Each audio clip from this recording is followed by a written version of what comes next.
अमित साहेब माफी मागा, अमित साहेब माफी मागा। देशामधले जे तमाम नागरिक आहेत ते अमित शाह यांच्या वक्तव्यामुळे संपूर्ण दुःखी झालेले आहेत। मनामध्ये राग आहे, मनामध्ये संताप आहे, कारण संसदेसारख्या एका पवित्र वास्तूमध्ये त्या ठिकाणी त्यांनी बाबासाहेबांचा तसा अपमानच केलेला आहे। त्यांचं वक्तव्य आपण सर्वांनी ऐकलं असेल की बाबासाहेब बाबासाहेब बाबासाहेब बाबासाहेब याच्यापेक्षा जर देवाचं नाव घेतलं असेल तर त्यांना पुण्य मिळेल किंवा स्वर्गात जागा मिळेल, अशा पद्धतीचं त्यांनी वक्तव्य केलं। खऱ्या अर्थाने मला वाटतं अमित शाह आणि पर्याने त्यांच्या मागे जो चेहरा आहे भाजपचा, त्यांची जी काही मळमळ आहे ती या निमित्ताने बाहेर पडलेली दिसली। आणि संविधानाच्या बाबतीत जी शक्यता वर्तवली जात होती की संविधान हे बदललं जाणार, आमचे 400च्या वर जागा आल्यानंतर संविधानामध्ये आम्ही बदल घडवणार, मला वाटतं हे त्यांच्या मनात आहेत। आज जरी ते किती नाकारत असले तरी मला वाटतं वस्तुस्थिती आता या निमित्ताने लोकांच्या समोर आलेली दिसत आहे। नेहमी अशा प्रकारचे वक्तव्य ते करत असतात।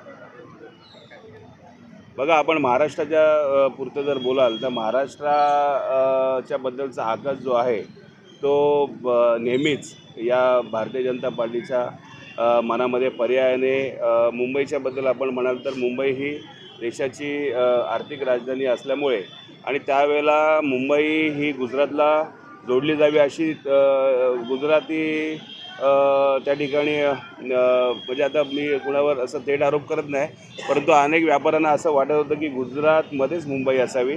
त्यावेळेला आपल्या महाराष्ट्रातल्या कणा असलेल्या नेत्यांनी एकत्र येऊन संयुक्त महाराष्ट्राची चळवळ उभी केली आणि त्या चळवळीमुळे मुंबई ही महाराष्ट्रामध्ये राहिली। हे दुखणं त्यांचं जे आहे त्यांना ते त्यावेळेला करता आलं नाही, परंतु आज आपण पाहिलं असेल की मुंबईचं जे काय महत्त्व आहे ते कमी करण्याच्या दृष्टीने प्रयत्न चालले आहेत। मुंबई वारंवार कशी कमजोर होईल या दृष्टीने त्यांचे प्रयत्न चालले आहेत। मुंबईतले उद्योगधंदे गुजरातमध्ये जात आहेत। मुंबई हे आर्थिक हब आहे आणि एकंदरीत मुंबई ही नटलेली आहे, सजलेली आहे आणि एक एक दागिना जो आहे तो मुंबईच्या अंगावरचा जो आहे तो उतरवण्याचा प्रयत्न यांच्या माध्यमातून होत आहे। आणि मला वाटतं याच्यापुढे जो काय जनजागृती होण्याची आवश्यकता आहे। मराठी लोकांना तर मला वाटतं अजून जागरूक होण्याची आवश्यकता आहे आणि पुढे भविष्यामध्ये मला वाटतं मोठी क्रांती ही होईल। पुढची जी पिढी आहे जी आता म्हणजे जे युवक आहेत ते बघतात या सर्व गोष्टी, पुढे मोठा संघर्ष होणार आहे। बघा, आता संपूर्ण देशातलीच लोक असे म्हणतात की अमित शाह यांनी वास्तविक माफी मागितली पाहिजे। माफी मागत नाहीत, बघा किती मुजोरीपण आहे ते। आता या निमित्ताने काँग्रेसवर दोषारोप करत आहेत। आता काँग्रेसनी जर त्या काळामध्ये काही चुका केल्या असतील तर त्या 5 वर्षातून निवडणूक येते आणि लोक त्यांना धडा शिकवतात ना, कोणी जमतं चुकलं असेल तर। आता स्वतःचं पाप आहे त्याच्यावर पांघरून घालण्यासाठी ते काँग्रेसवर बोट दाखवत आहेत। मला वाटतं त्याच्यापेक्षा त्यांनी सरळ सरळ सपशेल माफी मागायला पाहिजे आणि जर सपशेल त्यांनी माफी मागितली नाही तर मला वाटतं या संपूर्ण देशामध्ये आज जी काय सुप्त त्यांच्या विरोधातली जी लाट आहे, भविष्यात काय होईल ते सांगता येत नाही, परंतु ह्यांनी माफी मागायला पाहिजे ना, तर जनता यांना माफ तर करणारच नाही आहे। माफी मागायलाच हवी यांनी। हिंदी में बताइए, आज यहाँ पर आंदोलन किया जा रहा है।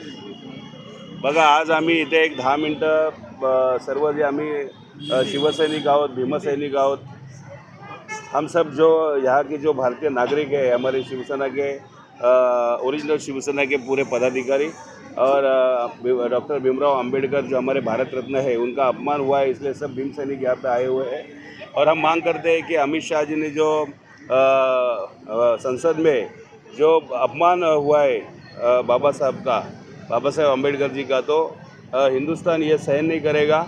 इनको माफ़ी मांगनी चाहिए, इनको राजीनामा देना चाहिए और भाजपा ने जो चुप्पी साधी है तो भाजपा को चुप्पी तोड़ के आगे आना चाहिए और अमित शाह जी को बताना चाहिए कि नहीं भाई ये गलत हो रहा है, आपको माफ़ी मांगनी चाहिए।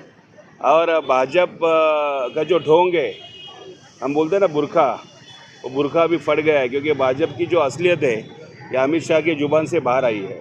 सर, आपको क्या लग रहा है कि अमित शाह भगवान का नाम लेकर के स्वर्ग में जाना चाहिए?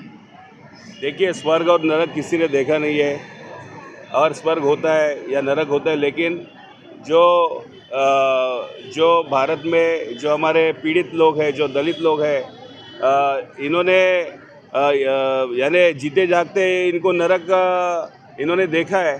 तो उस वक्त स्वर्ग स्वर्ग से अच्छा इंसानियत जो है, वो इंसानियत से उनको जो हमारे लोगों को, जो पीड़ित लोगों को है, उनको कुछ अच्छे इंतज़ाम मिले और भेदभाव ना हो, इसके लिए बाबा साहब ने प्रयत्न किया है ना। तो ये स्वर्ग में जाने जैसा ही सुख है इंसानों को। तो ये सब हमने पढ़ा है कि ये पीछे लेके जा रहे हैं अभी हमारे लोगों को, बहुत पीछे। जैसे पहले स्त्री और पुरुष में भेदभाव था, ऊंच नीच जाति भेद होता था, और ये बीजेपी क्या चाहती है कि आगे हमको अच्छी तरीके से बढ़ना चाहिए, या हमें आपस में नफरत की भावना रख के इस देश का सत्यानाश करने की ओर बीजेपी जा रहे हैं। और मैं तो कहता हूँ कि अभी बीजेपी हुकुमशाही तो यहाँ पे आई है। आप देखेंगे कि इस पूरे हिंदुस्तान में आपने देखा होगा कि जिस तरीके से इलेक्शन हो रहे हैं, और जिस तरह से पूरे ईडी हो, सीबीआई हो, इनकम टैक्स हो, यहाँ तक कि अभी लोग भी बोलते हैं कि न्यायालय में भी अभी लोगों को न्याय नहीं मिल रहा है। जैसे कि हम खुद शिवसेना उद्धव बाला साहब ठाकरे 2.5 साल हो गए कि हमको न्याय नहीं मिल रहा है। हमारी जो ओरिजिनल पार्टी है, हमारे जो केसेस है, वो अभी तक सुप्रीम कोर्ट में पेंडिंग है। उसका जो न्याय की अपेक्षा हम करें या नहीं करें। तो ये सब यंत्रणा जो है, ये बीजेपी ने अपनी मुट्ठी में कर ली है। और हम यहाँ पे कहना चाहते हैं कि स्वतंत्रता के लिए फिर से एक बार लड़ाई लड़नी। राजीनामा द्या, राजीनामा द्या, अमित शाह राजीनामा द्या, राजीनामा द्या, राजीनामा द्या, अमित शाह राजीनामा द्या, माफी मागा, माफी मागा, अमित शाह माफी मागा, माफी मागा, माफी मागा, अमित शाह माफी मागा, राजीनामा द्या, राजीनामा द्या, अमित शाह राजीनामा द्या, राजीनामा द्या, राजीनामा द्या, अमित शाह राजीनामा द्या, माफी मागा, माफी मागा, अमित शाह माफी मागा, भारतीय घटना शिल्पकार परमपूज्य डॉक्टर बाबासाहेब आंबेडकरांचा भवानी, जय शिवाजी, जय शिवाजी, जय भवानी, हिंदू हृदय सम्राट शिवसेना प्रमुख श्रीमान बाळासाहेब ठाकरे यांचा, शिवसेना पक्ष उद्धवसाहेब ठाकरे यांचा, आवाज कुणाचा? भारतीय घटना शिल्पकार परमपूज्य डॉक्टर बाबासाहेब आंबेडकरांचा राजीनाम्याची मागणी करा, राजीनामा।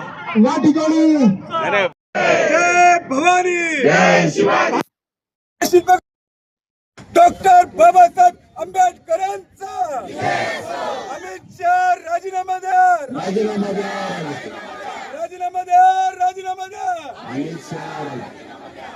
सर्व या ठिकाणी उपस्थित बंधू आणि भगिनींनो, मातांनो, आज या ठिकाणी आपण सर्वजणच एका वेगळ्या भावनेमधून आपण या ठिकाणी आलो आहोत।